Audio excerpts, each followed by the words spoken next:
My name is Dee Ann, and I got 6 implants. The issues I was having, I grew up with buck teeth.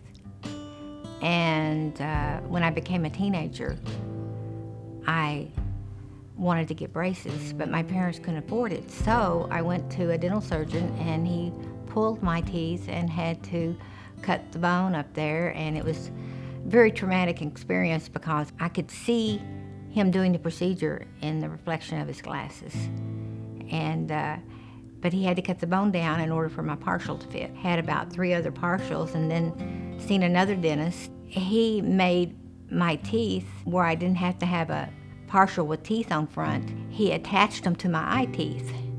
And I wore that for 20 years.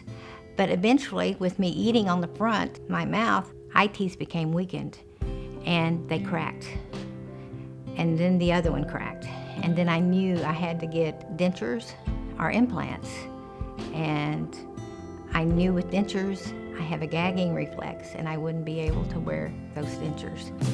And so I opted for implants. When Dee came in to see me for the first time, she was in a pretty bad spot. She had been scheduled to have a new partial made with her general dentist, and during the process of taking the impression for that partial, 2 of her remaining 3 teeth were fractured during the impression taking. She had lost all of her other teeth much earlier in her life. And when she came to see me, she had really lost a lot of bone and had really nowhere to put any dental implants. So her road was a fairly complicated one where we had to recreate a lot of what she had lost. Well, when I went in, I knew I wasn't going to have enough bone.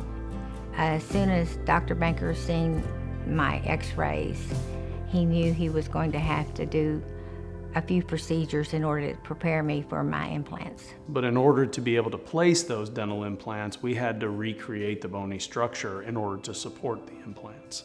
So for her, we had to do large sinus lifts on both sides to gain bone in the back. And I actually used custom cadaveric bone grafts in the front, where we used CT scanning to custom design a block, have that block milled, and then she underwent a procedure to have that block administered and placed and allowed to heal.